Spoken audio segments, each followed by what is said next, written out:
Hello everyone, आप सभी का फिर से स्वागत है।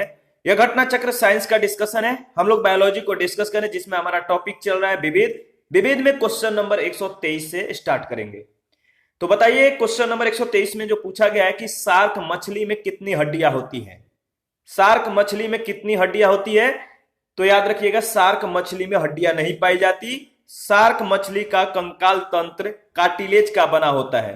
तो ऑप्शन होगा बी, यानी जीरो। शार्क मछली में जीरो हड्डियां होता है, यानी हड्डियां नहीं पाई जाती है। क्वेश्चन नंबर 124 है, कुत्ता यानी डॉग्स एक शाकाहारी जानवर है, क्या यह सही है या गलत? तो डॉग्स जो है एक शाकाहारी जानवर है, यह गलत है, यानी बी ऑप्शन आपका बिल्कुल सही है। क्वेश्चन नंबर 125 है, पांडा भी उसी कुल का है जिस कुल का क्या है, भालू। तो ए ऑप्शन आपका बिल्कुल सही है। क्वेश्चन नंबर 126 है, निम्नलिखित में से किसका मस्तिष्क उसके शरीर के अनुपात में सबसे बड़ा होता है? निम्नलिखित में से किसका मस्तिष्क उसके शरीर के अनुपात में जो है सबसे बड़ा होता है? तो सही जवाब होगा चींटी। याद रखिएगा, दिए गए विकल्पों में चींटी का मस्तिष्क उसके शरीर के अनुपात में सबसे बड़ा होता है। 127 नंबर क्वेश्चन है, पॉली हाउस का प्रयोग किया जाता है। पॉली हाउस का प्रयोग किसके लिए किया जाता है? तो पौधों को उगाने के लिए। ए ऑप्शन आपका बिल्कुल सही है। देखिए, पॉली हाउस पॉलीथीन के द्वारा निर्मित एक सुरक्षात्मक छाया है जिसका उपयोग उच्च उपयोगिता के कृषि उत्पादों के उत्पादन में किया जाता है। पॉली हाउस में उत्पादित फसलें तेज गर्मी, धूप, ओलों, तेज हवाओं आदि से सुरक्षित रहती है। नेक्स्ट क्वेश्चन है, क्वेश्चन नंबर 128 है, भौतिक रसायन और जीव विज्ञान के जंतुओं को एक साथ बुनकर बहुमूल्य चित्र या चित्रपट तैयार करने वाला यह असाधारण वैज्ञानिक संसार को जो है एक क्रियाकारी आणविक दृष्टिकोण दे गया। उसने विटामिन सी के चमत्कारी गुणों को पहले तो जुकाम के उपचार के लिए जुटाया, पर बाद में उसे कैंसर निवारक अभिकर्ता भी बना दिया। ऊपर विज्ञान क्षेत्र के जिस महान व्यक्ति का उल्लेख है वह कौन है? इसका सही जवाब होगा लाइनस कार्ल पॉलिंग के बारे में उपयुक्त वक्तव्य जो है दिया गया है। लाइनस कार्ल पॉलिंग का कैंसर तथा विटामिन सी या एस्कॉर्बिक अम्ल के शोध कार्य में महत्वपूर्ण योगदान है। इन्होंने भौतिकी, रसायन और जीव विज्ञान के क्षेत्र में वृहत शोध कार्य किए। इनकी उपलब्धि पर 1954 और 1962 का क्रमशः जो है रसायन शास्त्र का नोबेल पुरस्कार और नोबेल शांति पुरस्कार जो है प्रदान किया गया। क्वेश्चन नंबर 129 है, निम्न में कौन बारूदी सुरंगों का पता लगाने में उपयोगी होते हैं? कौन बारूदी सुरंगों का पता लगाने में उपयोगी होते हैं? सही जवाब होगा मधुमक्खी। मधुमक्खी जो है एक सामाजिक कीट है जो कि बारूदी सुरंगों का पता लगाने में उपयोगी है। मधुमक्खी के एक छत्ते में एक रानी मक्खी, लगभग 100 नर मक्खियां या ड्रोन्स तथा हजारों यानी 60,000 तक छोटी श्रमिक मक्खियां होती हैं। इसके छत्ते से हमें शहद तथा वैक्स यानी मोम प्राप्त होते हैं। क्वेश्चन नंबर 130 है, निम्नलिखित में से किस एक प्रकार के जीव में वह घटना पाई जाती है जिसमें मादा मैथुनोपरांत नर को मार देती है? बताइए, किस प्रकार के जीव में यह घटना पाई जाती है कि जिसमें मादा मैथुनोपरांत नर को मार देती है? सही जवाब है मकड़ी। सी ऑप्शन आपका बिल्कुल सही है। मकड़ी की अधिकांश प्रजातियों में मादा मैथुनोपरांत नर को मार देती है। जंतु विज्ञानी माइकल रॉबर्ट्स के अनुसार प्रायः कमजोर और सुस्त नर मादाओं के द्वारा मारकर भक्षण कर लिए जाते हैं। मजबूत मकड़ी नर बच निकलते हैं और पुनः समागम करते हैं।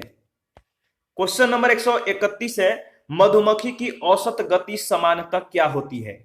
मधुमक्खी की औसत गति सामान्यतः कितना होता है? तो सही जवाब 16 किलोमीटर प्रति घंटा, यानी डी ऑप्शन आपका बिल्कुल सही है। मधुमक्खी जो है कीट वर्ग का प्राणी है। मधुमक्खी की औसत गति सामान्यतः 15 मील प्रति घंटा, लगभग 21 किलोमीटर प्रति घंटा होती है। भोजन आदि एकत्र करने के बाद वापस लौटते समय उनकी गति में गिरावट आ जाती है जो लगभग 12 मील प्रति घंटा यानी 17 किलोमीटर प्रति घंटा हो सकती है। क्वेश्चन नंबर 132 है, मधुमक्खी कॉलोनी के सदस्य एक दूसरे को किस प्रकार पहचानते हैं? मधुमक्खी कॉलोनी के सदस्य एक दूसरे को किस प्रकार से पहचानते हैं? तो सही जवाब है गंध से। मधुमक्खी कॉलोनी के सदस्य जो है एक दूसरे को गंध के द्वारा पहचानते हैं। कई वर्षों के अनवरत अनुसंधान के फलस्वरूप प्रोफेसर कार्ल वान फ्रेसक ने मधुमक्खियों के नाच की व्याख्या करने में सफलता प्राप्त कर नोबेल पुरस्कार जीता। मधुमक्खियां दो प्रकार की जो है नाच, गोल तथा द्रुम दोलनी नाच करती हैं, जो कॉलोनी के सदस्यों को भेजने के भोजन के स्रोत की दिशा और दूरी का ज्ञान कराती हैं। क्वेश्चन नंबर 133 है, उत्तेजक कौन सा है? उत्तेजक कौन सा है? तो सिगरेट जो है एक उत्तेजक पदार्थ है। अल्कोहल, मारिजुआना और अफीम मनश्चेतक पदार्थ हैं, जबकि सिगरेट का धुआं उत्तेजक के रूप में कार्य करता है। क्वेश्चन नंबर 134 है, सिलिका जेल से भरी एक छोटी थैली गोलियों के या चूर्ण के रूप में औषधि के बोतलों में अक्सर पाई जाती है, क्योंकि सिलिका जेल जो होता है क्या करता है? देखिए, सिलिका जेल जो होता है मतलब कि इसकी जो भरी एक छोटी थैली जो होती है गोलियों के या चूर्ण रूप से जो है औषधि के बोतलों में अक्सर पाई जाती है, क्योंकि सिलिका जो जेल होता है वह नमी को सोखती है। तो सी ऑप्शन आपका बिल्कुल सही है। नमी के कारण डिब्बा बंद औषधियां डिब्बा खुलने के बाद नमी को सोखकर टूटने लगती हैं, इसीलिए औषधियों को सुरक्षित रखने के लिए सिलिका जेल को डिब्बे में रख देते हैं, क्योंकि यह नमी को अवशोषित कर औषधियों को टूटने से बचाने का कार्य करती है। ध्यान रखिएगा। आगे बढ़ते हैं। नेक्स्ट क्वेश्चन है 135, निम्नलिखित में से किस एक क्षेत्र में असाधारण योगदान के लिए शांति स्वरूप भटनागर पुरस्कार प्रदान किया जाता है? निम्नलिखित में से किस एक क्षेत्र में असाधारण योगदान के लिए शांति स्वरूप भटनागर पुरस्कार प्रदान किया जाता है? तो सही जवाब है विज्ञान के क्षेत्र में। CSIR यानी council of scientific and industrial research के संस्थापक एवं निदेशक शांति स्वरूप भटनागर की स्मृति में संस्थान की ओर से जो है विज्ञान और प्रौद्योगिकी के क्षेत्र में यह पुरस्कार प्रदान किया जाता है। क्वेश्चन नंबर 136 है, नेत्रदान में दाता की आंख के किस हिस्से को जो है प्रतिरोपित किया जाता है, यानी ट्रांसप्लांट किया जाता है? नेत्रदान में दाता के आंख के किस हिस्से को जो है ट्रांसप्लांट किया जाता है? तो सही जवाब है, बताइए। इसका सही जवाब है कॉर्निया। कॉर्निया का ही ट्रांसप्लांट होता है। ध्यान रखिएगा। नेत्रदान में कनिका अर्थात कॉर्निया का दान किया जाता है। नेत्र में प्रकाश इसी से होकर प्रवेश करता है। दृष्टि पटल के सामने का भाग कुछ उभरा हुआ और पारदर्शी होता है, जिसे कॉर्निया कहते हैं। इसमें बाहर की ओर किरेटिन विहीन जो है स्तृत सल की एपिथेलियम, मध्य में तंतुमय संयोजी ऊतक और भीतर की ओर सामान्य सल की एपिथेलियम होती है। 137 है, हृदय का पहला प्रतिस्थापन किसके द्वारा किया गया था? तो बताइए, इसके बारे में हम लोगों ने डिस्कस भी किया था। इसका सही जवाब होगा doctor Christiaan Barnard. Doctor Christiaan Barnard के द्वारा जो है मतलब कि हृदय का पहला प्रतिस्थापन किया गया था। क्वेश्चन नंबर 138 है, सर्वप्रथम मानव हृदय प्रत्यारोपण हुआ था, कहां पर हुआ था? तो सर्वप्रथम मानव हृदय प्रत्यारोपण दक्षिण अफ्रीका में हुआ था। सी ऑप्शन आपका बिल्कुल सही है। ध्यान रखिएगा। आगे बढ़ते हैं। नेक्स्ट क्वेश्चन, क्वेश्चन नंबर 139 है, गति प्रेरक का कार्य होता है। गति प्रेरक का कार्य होता है, क्या होता है? तो गति प्रेरक का कार्य जो होता है, यह हृदय स्पंदन को समंजित करता है। यह हृदय स्पंदन को क्या करता है? समंजित। देखिए, गति प्रेरक का कार्य हृदय स्पंदन अर्थात धड़कन को जो है समंजित करना मतलब करना इसका कार्य है, और इसकी आवश्यकता उस समय पड़ती है जब हृदय असामान्य गति से कार्य करने लगता है। और ज्ञातव्य है कि हमारा हृदय बिना थके नियमित समय अंतरालों पर जो है आजीवन अपनी पेशियों के द्वारा संकुचित होकर पंप करता रहता है। 140 है, पेसमेकर निम्न में से किस नाम से भी जाना जाता है? पेसमेकर निम्न में से किस नाम से भी जाना जाता है? तो एसए नोड्स के रूप में भी जाना जाता है। ए ऑप्शन आपका बिल्कुल सही है। एसए नोड जो होता है या सिनोएट्रियल नोड, एसए नोड या सिनोएट्रियल नोड कोशिकाओं का एक समूह है जो हृदय के दाहिने कक्ष में स्थित होता है। यह हृदय गति को नियंत्रित करने में प्रमुख भूमिका निभाता है और यह हृदय का प्राकृतिक पेसमेकर है। ध्यान रखिएगा। और 141 नंबर है, जब शरीर में निर्जलीकरण होता है तो पदार्थ जो सामान्य रूप से शरीर से लुप्त हो जाता है वह है। तो बताइए, जब शरीर में निर्जलीकरण होता है तो पदार्थ जो सामान्य रूप से शरीर से लुप्त हो जाता है वह है सोडियम क्लोराइड। C option. शरीर से अत्यधिक मात्रा में तरल पदार्थ समाप्त हो जाना निर्जलीकरण कहलाता है। निर्जलीकरण के स्थिति में इलेक्ट्रोलाइट्स, मुख्यतः सोडियम क्लोराइड जो साधारण नमक होता है, शरीर से लुप्त हो जाता है। 142 है, निर्जलित व्यक्ति को नहीं पीना चाहिए। निर्जलित व्यक्ति को नहीं पीना चाहिए क्या? समुद्री जल। सी ऑप्शन आपका जो है बिल्कुल सही है। देखिए, समुद्री जल के अतिरिक्त कोई भी तरल पदार्थ निर्जलित व्यक्ति में जल के कमी को दूर करने के लिए उपयुक्त होता है। चाय या कॉफी में उपस्थित कैफीन मूत्रवर्धक होता है और इसके सेवन से शरीर से जल की हानि होती है, लेकिन यह हानि चाय या कॉफी के द्वारा ग्रहण किए गए जल के तुलना में काफी कम होती है। एल्कोहल भी मूत्रवर्धक है, लेकिन मानव शरीर में तरल संतुलन की स्थिति पर इसके सेवन का प्रभाव बहुत कम होता है। यहां तक कि लाइट बियर जैसे अल्कोहलिक पेय, जिनमें अल्कोहल की मात्रा 4% से भी कम होती है, निर्जलीकरण के निवारण के लिए प्रयुक्त किए जा सकते हैं, लेकिन समुद्री जल के साथ ऐसा नहीं है। समुद्री जल के सेवन से मानव शरीर की कोशिकाओं के निर्जलित होने का खतरा रहता है, क्योंकि शरीर में अधिक सांद्रता वाले नमकीन समुद्री जल को तनु करने के लिए शरीर की कोशिकाओं से जल प्राशन क्रिया के द्वारा स्थानांतरित हो जाएगा। इसलिए इसका यूपी लोक सेवा आयोग ने इस प्रश्न का उत्तर जो है डी अर्थात एल्कोहल दिया था, जो कि गलत है। ध्यान रखिएगा। क्वेश्चन नंबर 143 है, किंग कोबरा एकमात्र ऐसा सर्प है जो अपना घोंसला बनाता है। वह अपना घोंसला क्यों बनाता है? किंग कोबरा एक ऐसा मात्र सर्प है जो अपना घोंसला बनाता है, और वह घोंसला क्यों बनाता है? तो सही जवाब है, यह अंड प्रजक सर्प है जो घोंसले में अंडा देता है और अंडों से बच्चे निकलने तक घोंसले की पहरेदारी करता है। तो सी ऑप्शन आपका बिल्कुल सही है। 144 नंबर है, घोंसला बनाने वाला एकमात्र सर्प कौन सा है? घोंसला बनाने वाला एकमात्र सर्प है कौन? तो किंग कोबरा। इसके बाद अच्छा देखिए, जो किंग कोबरा है एक अंड यूज है, अंड यूज सर्प है जो कि घोंसले का निर्माण करता है। मादा उसमें जो है लगभग 40-50 अंडे देती है। इस सर्प में पैतृक संरक्षण प्रवृत्ति पाई जाती है। यह विशेष सर्प अत्यधिक गुस्सैले प्रकृति का होता है और इसका विष मात्र में अधिक होने के कारण प्राण घातक होता है। यह विष जो है, इसका विष मात्रा में अधिक होने के कारण क्या होता है? प्राण घातक होता है, विष ज्यादा इसमें होता है। क्वेश्चन नंबर 145 है, कोबरा सर्प का जो विष होता है, बताइए। कोबरा सर्प का जो विष होता है वो तंत्रिका विषी होता है। ये ऑप्शन आपका बिल्कुल सही है।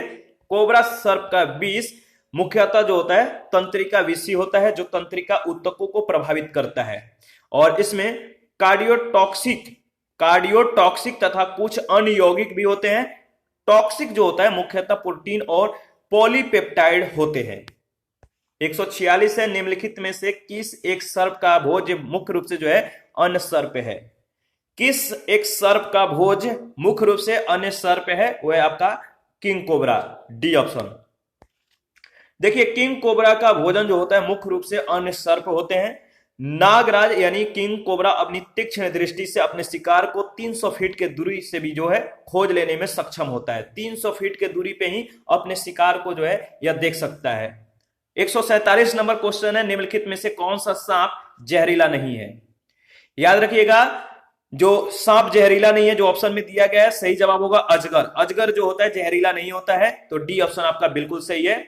यदि सांप के निचली या उदर सतह पर छोटे छोटे सल्क पाए जाते हैं तो वे विषहीन होते हैं।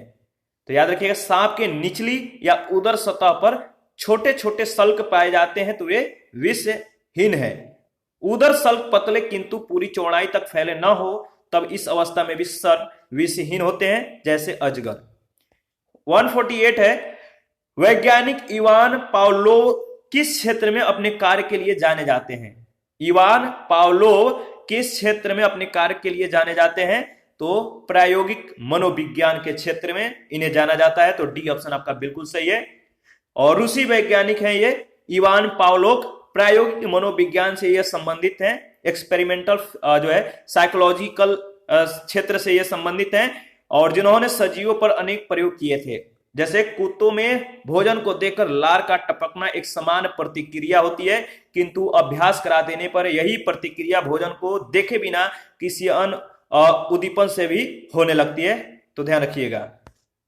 आगे बढ़ते हैं, नेक्स्ट क्वेश्चन है, क्वेश्चन नंबर 149 है, समानतः स्त्रियों की आवाज का तारतम्य है।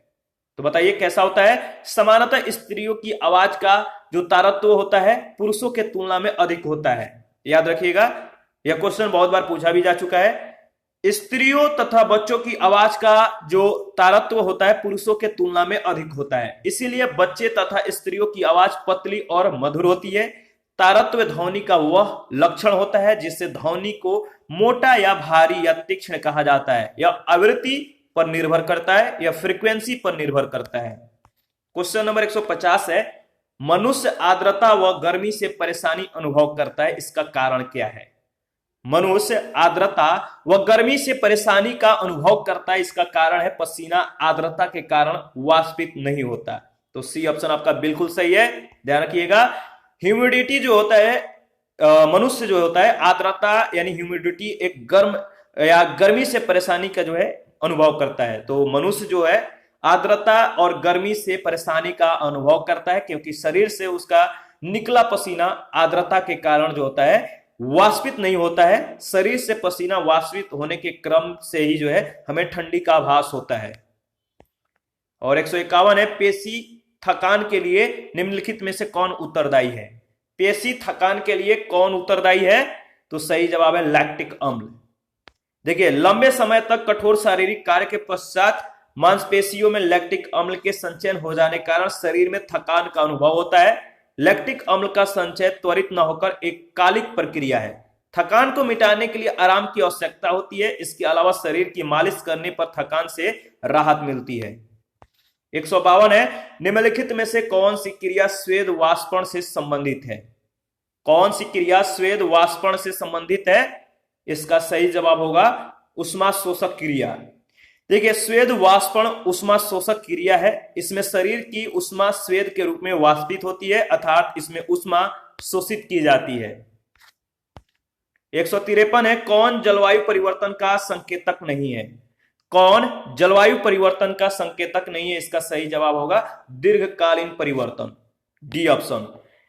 दीर्घकालीन परिवर्तन जलवायु परिवर्तन का संकेतक नहीं है। जलवायु परिवर्तन के वानस्पतिक संकेतक का उदाहरण पौधों के जीवाश्म अवशेष हैं। हिमीय संकेतक का उदाहरण हिमच्छादन है। ध्रुवीय अस्थिरता तथा महाद्वीपीय जो झुकाव है, इसका विवर्तनीय संकेतक का जो है यह उदाहरण है। 154 है, निम्नलिखित में से कौन सा विश्व का सबसे बड़ा पुष्प है? बताइए, विश्व का सबसे बड़ा पुष्प कौन सा है? तो इसका सही जवाब है रफेलसिया। रफेलसिया जो है विश्व का सबसे बड़ा पुष्प है। देखिए, विश्व में पाया जाने वाला सबसे बड़ा पुष्प रफेलसिया प्रजाति का सदस्य रफेलसिया ऑरवाल्डी है। मुख्यतः यह पुष्प मलेशिया, इंडोनेशिया, सुमात्रा द्वीप और जो है बेंकुलू के वर्षा वनों में पाया जाता है। यह पुष्प लगभग 1 मीटर के व्यास तक बढ़ सकता है और इसका वजन 11 से 15 किलोग्राम तक हो सकता है। यह पौधा पूर्ण मूल परजीवी है, जिसके पुष्प का भाग जो है मृदा के ऊपर तथा पौधे का शेष भाग मृदा के नीचे पाया जाता है। 155 में आपको सूची 1 सूची 2 के साथ जो है मिलान करना है। तो बताइए, पंखहीन कीट कौन सा है? उड़ान रहित पक्षी कौन सा है? अपाद सरीसृप कौन सा है? फुफ्फुसहीन प्राणी कौन सा है? तो इन सब के बारे में हम लोगों ने डिस्कस किया था। इसका सही जवाब होगा बी ऑप्शन। तो चलिए इसको फिर से जो है रिवीजन कर लेते हैं। ध्यान रखिएगा, फिर आप जो है इसको मतलब भूलिएगा नहीं। जो पंखहीन कीट है कौन है? रजत मीनाव। उड़ान रहित पक्षी जो है कीवी है। अपाद सरीसृप जो है वह सर्प होता है और जो फुफ्फुसहीन प्राणी है वह मत्स्य। ध्यान रखिएगा, कीवी है। कीवी क्या है? तो आपको मालूम है उड़ान अक्षम पक्षी जो न्यूजीलैंड में पाया जाता है। तो बी ऑप्शन आपका बिल्कुल सही है। यह मतलब कि जो है कीवी जो है उड़ने में सक्षम नहीं है, जो मूल रूप से यह न्यूजीलैंड में पाया जाता है। और सूची 1 सूची 2 के साथ फिर से आपको मिलान करना है। तो बताइए, फल का संबंध किससे है? बीज का संबंध किससे? काष्ठ और मंड का संबंध किससे है? इन सब के बारे में हम लोगों ने पहले ही जो है डिस्कस कर लिया है। अगर आप हमारे साथ कंटिन्यू बने हुए हैं तो इसका सही जवाब आप दे पाएंगे। बताइए इसका सही जवाब क्या होगा? फिर से आप देख लीजिए और ऑप्शन देखिए, इसका सही जवाब बताइए। इसका सही जवाब है डी ऑप्शन। ठीक है, देखिए जो फल है, जो फ्रूट है, इसका संबंध ओवरी से है। सीड यानी बीज का संबंध बीजांड से है। उड यानी काष्ठ का संबंध स्टेम यानी तना से है। और स्टार्च यानी मंड का संबंध पत्ती से है। तो ध्यान रखिएगा। क्वेश्चन नंबर 158 में भी सूची 1 सूची 2 के साथ आपको जो है मिलान करना है। तो बताइए प्रकाश संश्लेषण का संबंध किससे है? तो देखिए बहुत ज्यादा इंपॉर्टेंट है, आपको मालूम है। इसका सही जवाब क्या होगा बताइए। श्वसन का संबंध किससे है? प्रोटीन संश्लेषण किसके द्वारा होता है? तो अब बताइए। इसका सही जवाब होगा सी ऑप्शन। ठीक है, यानी जो आपका प्रकाश संश्लेषण है हरित लवक से संबंधित है। खनिज उद्ग्रहण का संबंध जो है आपका जीव द्रव्य कला से है। इसके बाद जो श्वसन है इसका संबंध सूत्र कणिका और प्रोटीन संश्लेषण का संबंध राइबोसोम से है। तो ध्यान रखिएगा। आगे बढ़ते हैं। क्वेश्चन नंबर 159, किसने आविष्कार किया कि पेड़ पौधों में जीवन है? किसने आविष्कार किया कि पेड़ पौधों में जीवन है? इसका सही जवाब सही जवाब होगा जेसी बोस ने। भारतीय वैज्ञानिक जगदीश चंद्र बोस ने खोज की कि सभी पेड़ पौधों में जीव जंतुओं की भांति प्राण होते हैं। क्वेश्चन नंबर 160 है, एक बीज के अंकुरण के लिए निम्नलिखित में से कौन सी 3 परिस्थितियां सर्वाधिक महत्वपूर्ण है? तो याद रखिएगा, एक बीज के अंकुरण के लिए कौन सी 3 परिस्थितियां सर्वाधिक महत्वपूर्ण है? तो पानी, उचित तापमान और ऑक्सीजन। ये तीनों जो है अत्यधिक महत्वपूर्ण है। बीजांकुरण के लिए पानी, उचित तापमान और ऑक्सीजन सबसे ज्यादा महत्वपूर्ण है, जबकि सूर्य का प्रकाश आवश्यक नहीं है। पौधे में बीजा अंकुरण 2 प्रकार का, एक होता है भूमिपरिक यानी जो है, दूसरा जो होता है अधोभूमिक। पहला भूमिपरिक, दूसरा अधोभूमिक होता है। तो 2 प्रकार का होता है पौधे में जो बीजांकुरण होता है, 2 प्रकार का होता है, भूमिपरिक और अधोभूमिक। आगे बढ़ते हैं। नेक्स्ट क्वेश्चन है क्वेश्चन नंबर जो 161 है। पूछा गया कि बीज के अंकुरण के लिए निम्न में क्या आवश्यक नहीं है? बीज के अंकुरण के लिए क्या आवश्यक नहीं है? तो ऑलरेडी इसके बारे में हम लोगों ने डिस्कस किया है। सही जवाब होगा प्रकाश। प्रकाश जो है इसकी आवश्यकता नहीं भी हो सकती है बीज के अंकुरण के लिए।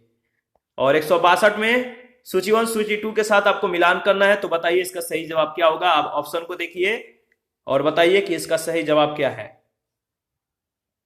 तो देखिए इसका सही जवाब है बी ऑप्शन, यानी इसके बारे में हम लोग फिर से रिवीजन कर लेते हैं। ध्यान रखिएगा, जो सिलिकॉन कार्बाइड है यह कृत्रिम हीरा है। सिलिकॉन कार्बाइड कृत्रिम हीरा है। कार्बन तंतु का संबंध वायुवान से है। कार्बन डाइऑक्साइड का संबंध प्रकाश संश्लेषण और डाइफ्लोरोमीथेन का संबंध प्रशीतक से है। 163 में आपको बताना है कि निम्नलिखित युग्मों में से कौन सही सुमेलित नहीं है। निम्नलिखित युग्मों में से कौन सही सुमेलित नहीं है? सही जवाब होगा बी ऑप्शन। रेयान का संबंध रूपांतरित स्टार्च से दिया गया, जो कि सही नहीं है। देखिए रेयान जो है पुनर्जीवित सेल्यूलोज से निर्मित एक तंतु यानी फाइबर है। क्वेश्चन नंबर 164 है, बीजों के प्रकीर्णन की सेंसर विधि पाई जाती है। बीजों के प्रकीर्णन की सेंसर विधि पाई जाती है पोस्ते में। बी ऑप्शन आपका बिल्कुल सही है।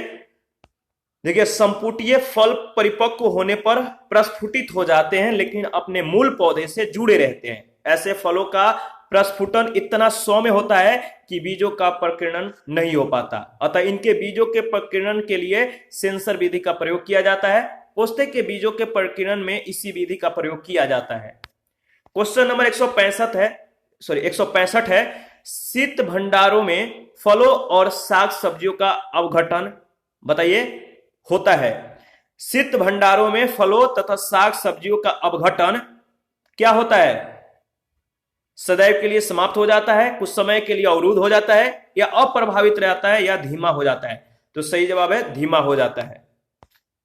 देखिए जो कोल्ड स्टोरेज है, यहां पे कोल्ड स्टोरेज में फलों तथा साग सब्जियों की अवघटन यानी डिकम्पोजिशन होने की जो क्रिया होती है धीमी हो जाती है, मतलब धीरे धीरे होते हैं, और इनका उपयोग कई दिनों तक किया जा सकता है। शीत भंडारों में इन्हें 10 डिग्री सेंटीग्रेड से 15 डिग्री सेंटीग्रेड ताप पर रखकर जो है प्रिजर्व किया जाता है, जिसके द्वारा सूक्ष्म जीव नहीं मरते और किंतु उनकी सक्रियताएं कम हो जाती है। क्वेश्चन नंबर 166 है, रात्रि में पेड़ के नीचे सोना हानिकारक है, क्योंकि पेड़ छोड़ते हैं। रात्रि के समय पेड़ के नीचे नहीं सोना चाहिए, क्योंकि रात्रि के समय पेड़ जो है वो क्या छोड़ते हैं? Carbon dioxide. याद रखिएगा।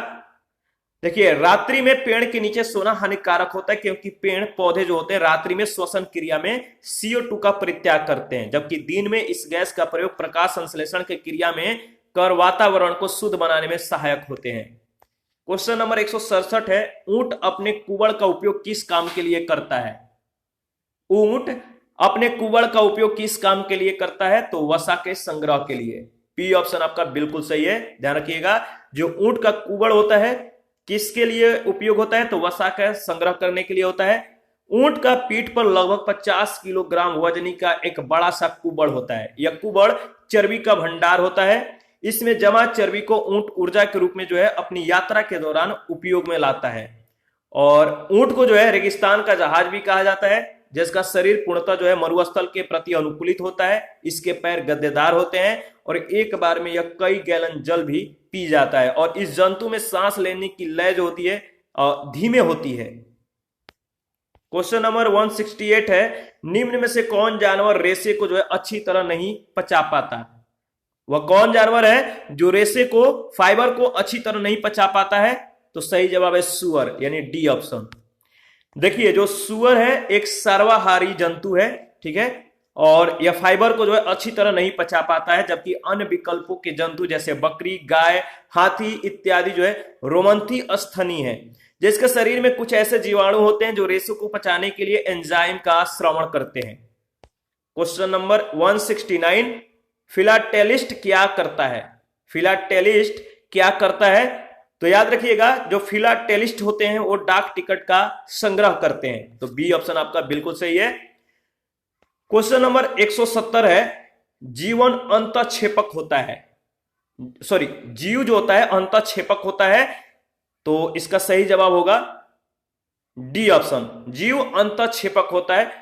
वेदना रहित सुई विहीन अंतःक्षेपक, यानी जीव जो है अंतःक्षेपक वेदना रहित सुई विहीन अंतःक्षेपक होता है, जिसमें बिना किसी पीड़ा के औषधियों को शरीर में प्रवेश करा दिया जाता है। 171 है, निम्नलिखित में से कौन सा टमाटर के लाल रंग के लिए उत्तरदायी है? तो टमाटर का रंग जो होता है लाल होता है, मतलब किस कारण होता है? तो टमाटर के रंग जो लाल होते हैं वो लाइकोपीन के कारण होते हैं। तो सी ऑप्शन आपका बिल्कुल सही है, याद रखिएगा। नेक्स्ट क्वेश्चन है 172 है, निम्नलिखित में से किसके कारण टमाटर का रंग लाल होता है? तो सेम क्वेश्चन सेम जवाब, लाइकोपीन के कारण टमाटर का रंग लाल होता है। लाइकोपीन एक चमकदार लाल रंग का कैरोटीन होता है, जो टमाटर के गहरे लाल रंग के लिए उत्तरदायी होता है। सेव के फल में लाली का कारण जो है एंथोसायनिन नामक वर्णी लवक है। कैरोटीन गाजर के लाल नारंगी रंग के लिए जो है उत्तरदायी होता है।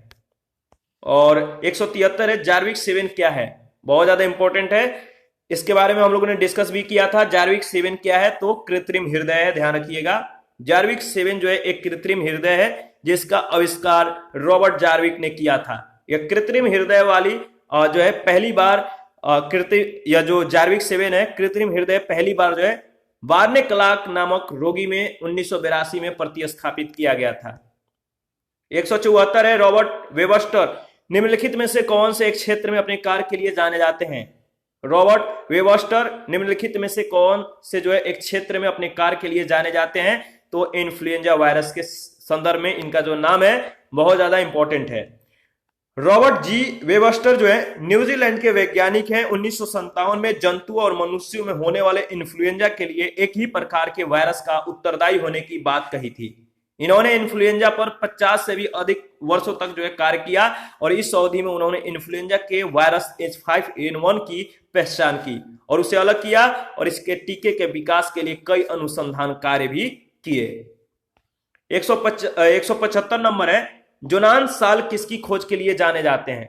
जोनान साल्क जो है किसकी खोज के लिए जाने जाते हैं? तो सही जवाब पोलियो के टीका। याद रखिएगा, जोनान साल्क जो है एक अमेरिकी चिकित्सा शोधकर्ता और विषाणु शास्त्री थे। इन्हें पोलियो के पहले सुरक्षित और प्रभावी टीके के विकास के लिए जाना जाता है। नेक्स्ट क्वेश्चन है 176, सूची 1 सूची 2 के साथ आपको मिलान करना है, ठीक है। तो यहां पर आप देख लीजिए और इसका सही जवाब क्या होगा आप बताइए। इसका सही जवाब है सी ऑप्शन। इसके बारे में देख लेते हैं। देखिए अर्बन और स्मिथ जो है अंत आकेंद्रक का पता लगाया इन्होंने। इनका जो संबंध है अर्बन और स्मिथ का अंत आकेंद्रन का पता लगाना, यह जो है इन्होंने यह कार्य को किया था। फील्डमैन का संबंध है एग्रोबैक्टीरियम युक्त पारजीनी पादपों का विकास से। मुलिस का संबंध पॉलीमरेज श्रृंखलित प्रतिक्रिया का पता लगाना, या लगाया था इन्होंने ही। और टेमिन और बाल्टीमोर का जो संबंध है रिवर्स ट्रांसक्रिप्टेस का पता लगाना। 177 नंबर है, निम्नलिखित में से कौन सा सुमेलित नहीं है। क्वेश्चन नंबर 177, निम्नलिखित में से कौन सा सुमेलित नहीं है। इसका सही जवाब होगा सी ऑप्शन। पूर्तिरोधी का संबंध एस्पिरिन से है, जो कि सही सुमेलित नहीं है। एस्पिरिन जिसे ध्यान रखिएगा, एस्पिरिन जिसे एसिटिल सैलिसिलिक एसिड भी कहते हैं, एक सैलिसिलेट औषधि है जो अक्सर हल्के दर्दों से छुटकारा पाने के लिए दर्द निवारक के रूप में, ज्वार शामक के रूप में और शोथ निरोधी दवा के रूप में प्रयोग में लाई जाती है। 178 है, निम्नलिखित युग्म में से कौन युग्म जो है सुमेलित है। तो बताइए, 3 युग्म दिए गए, बताना है कि कौन सा युग्म सही सुमेलित है। इसका सही जवाब होगा डी ऑप्शन, यानी तीनों युग्म सही सुमेलित है। फ्रांसिस कॉलिंस का संबंध मानव जीनोम मानचित्रण से है। सर्जी ब्रिन का संबंध गूगल खोज यानी सर्च इंजन से है। और जिमी वेल्स का संबंध विकिपीडिया से है। तीनों सही संबंध है, यानी तीनों का जो युग्म है सही है। और 179 है, लिथोट्रिप्सी क्या है। लिथोट्रिप्सी क्या है, याद रखिएगा, लिथोट्रिप्सी जो गुर्दे हैं इनकी पथरी किरणों के द्वारा जो है तोड़ना। तो लिथोट्रिप्सी का जो मतलब कि कह सकते हैं कि जो प्रक्रिया है, लिथोट्रिप्सी जो प्रक्रिया एक चिकित्सकीय प्रक्रिया है जिसमें किरणों के द्वारा जो है गुर्दे, पित्ताशय, मूत्राशय की थैली आदि में स्थित पथरी को तोड़कर मरीज का जो है इलाज किया जाता है। तो यह जो है गुर्दे की पथरी के किरणों के द्वारा तोड़ना जो है लिथोट्रिप्सी की एक प्रक्रिया है। तो लिथोट्रिप्सी क्या है, ध्यान रखिएगा। क्वेश्चन नंबर 180 है, जीवाणु की खोज किसने की। जीवाणु की खोज किसने की, तो ल्यूएनहुक ने। याद रखिएगा, एंटोनी वैन ल्यूएनहुक इनका पूरा नाम है। एंटोनी वैन ल्यूएनहुक को सूक्ष्म जीव विज्ञान के जनक के रूप में जाना जाता है। और 1676 ईस्वी में अपने ही बनाए एकल लेंस सूक्ष्मदर्शी यंत्र से जीवाणुओं की पहचान की। 181 नंबर है, निम्नलिखित में से कौन सा सरसों के तेल में सामान्यतः मिलावट के लिए प्रयोग करते हैं। तो सही जवाब होगा पोस्ता के बीज, बी ऑप्शन आपका बिल्कुल सही है। और इसी के साथ आज का सेशन समाप्त करते हैं। नेक्स्ट सेशन में हम लोग क्वेश्चन नंबर 82 से जो है 182 से स्टार्ट करेंगे। आप अपना प्रतिक्रिया जरूर दीजिए। आपके प्रतिक्रियाओं का हमें बेहद इंतजार रहता है, बेसब्री से इंतजार रहता है। और जिन लोगों ने Telegram channel, Telegram quiz group को ज्वाइन नहीं किया है, तो वीडियो के डिस्क्रिप्शन बॉक्स में उसका लिंक दिया गया है, आप ज्वाइन कर सकते हैं। थैंक यू, मिलते हैं नेक्स्ट सेशन में।